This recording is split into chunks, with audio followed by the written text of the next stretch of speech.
واش لي فيراجيست؟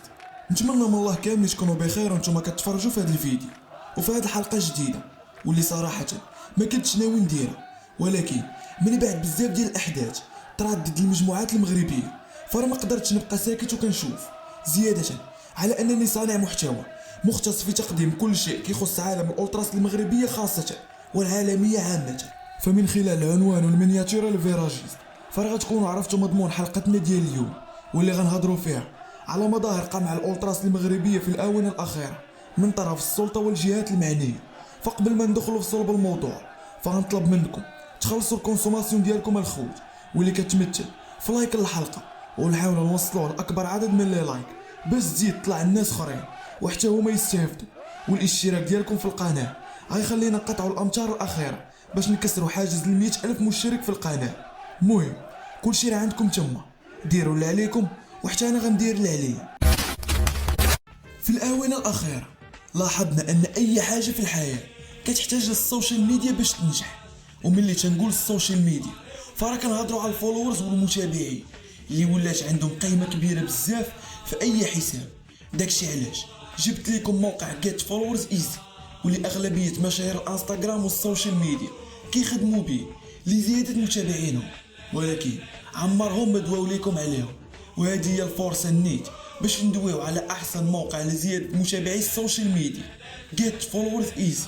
وهذا الموقع اللي كيوفر لك بزاف ديال الخدمات عن طريق زياده المتابعين ولي لايك على جميع منصات التواصل الاجتماعي، انستغرام، يوتيوب، فيسبوك، تيك توك وحتى من التليجرام، باسعار جد مناسبه وفي متناول الجميع مقارنه مع السيرفيس الخارق اللي يقدموه للزبناء ديالو.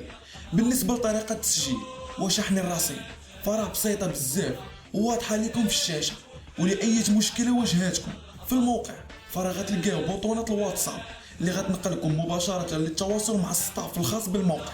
رابط موقع جيت فولورز ايزي غتلقاوه لتحت في صندوق الوصف وكذلك في اول كومونتير، دخلوا تشيكيو البلا. وباش نضمن لكم مصداقيه الموقع هاد الاكونت زدت ليه متابعين، ها كيفاش كان وها كيفاش ولا، يعني الموقع مضمون 100%. Chiamano! Ultra! Lo senti tu ragazzi? Tutti insieme avanti! Chi siamo noi? Ultra! Chi siamo noi? Ultra! Chi siamo noi? Ultra!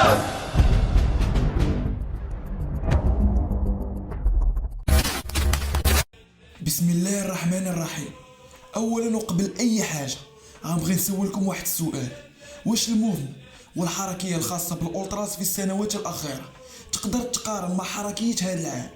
طبيعه الحال الكل غادي يجاوبني باللا، بحيث اننا لاحظنا بزاف ديال المظاهر عدم تكافؤ الفرص وقله الحركيه وانعدام تنقلات الالتراس المغربيه للمدن بشكل كبير بزاف. فمن خلال هذه الحلقه غادي نحاولوا نهضروا على اسباب هذه المعامله المسيئه من الجهات المعنيه ضد الالتراس وعواقب هذه الافعال، ومن موراها نعطيو امثله ببعض المجموعات المغربيه اللي تعرضوا لعمليات القمع للمخزن. ونبداو دائما وابدا بالتراس حلاله بوز، وما غنهضرش على المباريات القديمه حيت ما غنساليوش، وغنكتفي بالتعليق على المقابله الاخيره واللي جمعت النادي الرياضي القنيطري بنظيره الكوكب المراكشي على ارضيه الملعب الكبير بمراكش، واللي بدوري غيعرف اهم مباراه في قسم الهوات بين فريقين الكبار تاريخيا وجماهيريا. المهم تذاكر المقابله تلاحوا الجماهير في اجواء غايه في الروعه، وتقريبا تيكي كامل سالف نهار، والجماهير القنيطريه ديجا طلعوا لمراكش نهار قبل الماتش وسط ترحيب كبير ومعهود من طرف الكريزي بويز الحلاله. جا يوم المباراه واللي غيعرف قرار من سلطه مراكش كيعطي الامر بمنع التراس حلاله بويز من التنقل للمباراه. علاش وكيفاش؟ والله ما نكذب عليكم حتى لدابا ما عرفناش السبب، الشيء اللي خلى بعض الجماهير يتراجعوا على التنقل واقليه الجمهور القنيطري هو اللي حضر المباراه، ولكن تفاجئوا بقرار منعهم من الولوج للملعب.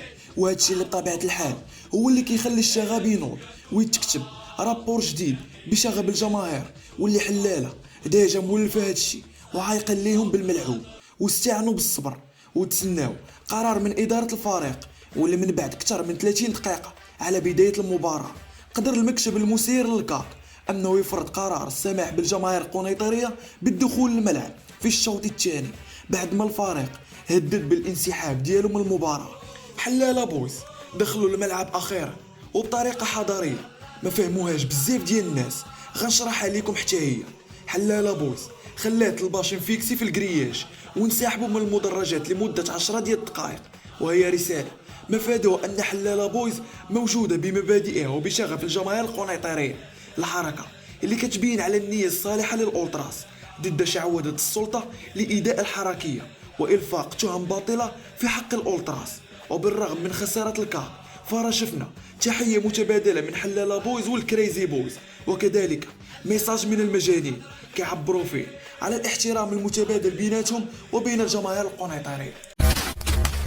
ندوزو للضفة الأخرى ولعند الكورفا السود كازابلانكا، واللي من شحال هادي وحنا كنسمعو اعتقالات بالجملة وتلفيق عدة تهم كاذبة في حق الجمهور الرجاوي، واللي وصلت أحكامها لأكثر من 10 سنوات سجنا.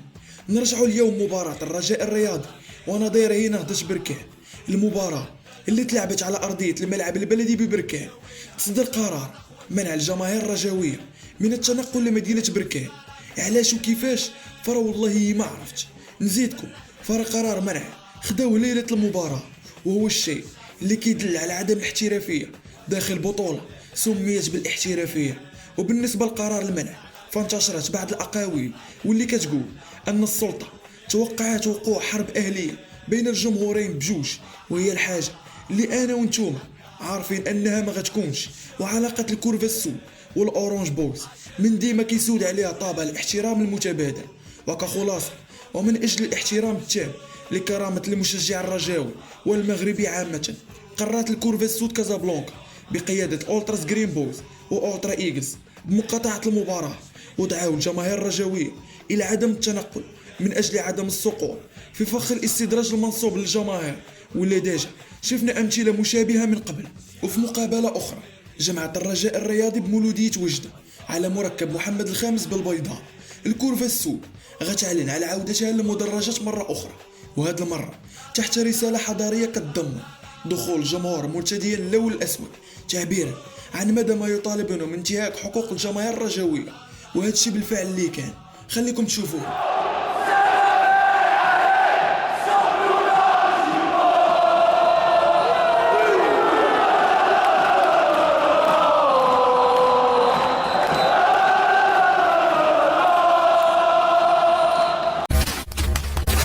أولتراس الجرين غوست المشجعة لفريق أولمبيك خريبكا لم تسلم من مناوشات قوات السلطة عليها في الوقت اللي مجموعة الأشباح كتحاول تنشر ثقافة التشجيع الحضارية وتزرع روح وشغف الأولتراس الحقيقي في الجيل الصاعد، والحد من الانفلاتات والمناوشات مع الأمن وكذلك مع المجموعات الأخرى للحفاظ على سمعة الجمهور الخريبكي وكذلك على سمعة الحركية. فرا بدل ما يلقاو إشادة وتعامل يليق بالجماهير فتفاجئوا بدورهم من مضايقات وشتم الأصول ودفع عنيف وكلام نابي في حق الفريق والجمهور من طرف قوات السيمي، وزادوها بمحاولة نزع وشاحات أو إشاربات المجموعة من عند الدراري، الشيء اللي خلى للفعل ردة فعل وخلى أعضاء الجرين غوست تدخل لتهدئة الوضع. وهنا غنلاحظوا أن بعض رجال السلطة ما كيقدروش يفرقوا بين حياتهم الشخصية وحياتهم المهنية، وبسبب انتماءاتهم التشجيعية فرا كيبردوها في الدراري. الحاصل وكرسالة مهمة لكل من يهمه الأمر وكيغير على سمعة هذه البلاد، الأولتراس أو الجماهير بصفة عامة فرا من الناحية الاقتصادية عامل مهم في اقتصاد الدولة وأكبر حافز ومدخول مادي ومعنوي للفرق الوطنية. وسمعة المغرب سنة 2023 هي سمعة الأولتراس. يكفيك أنك تسول أي أجنبي عن المغرب فكن متأكد أن أول حاجة غيقولها لك هو الجمهور الحضاري اللي عندنا. والمغرب بلد مقبل على تنظيم كأس العالم للأندية وكأس إفريقيا وتقديم ملف الترشح لكأس العالم، فرح شومة نشوفوا مظاهر القمع والتخلويط بين الفرق الوطنية. الأولتراس هي شغف وأسلوب حياة كيقوم على تشجيع الفريق لمدة 90 دقيقة والتنقل مع الفريق أينما حل وارتحل، ورسم صور عن طريق التيفوات والكراكاجات كتعطي جمالية وطعم آخر لمباريات كرة القدم. وباش نختم الحلقة، الكرة للجماهير وتسنوا الجزء الثاني من هذه السلسلة واللي غنهضروا فيه على مجموعات اخرين تعرضوا حتى هما لعوامل القمع بحال كورفاتشي والشارك فاميلي، واخيرا الفطال تيغرز وزيد لي فيراجيست. ما نطولش عليكم كثر من هكا، نتلاقاو في الحلقه الجايه. او بيس.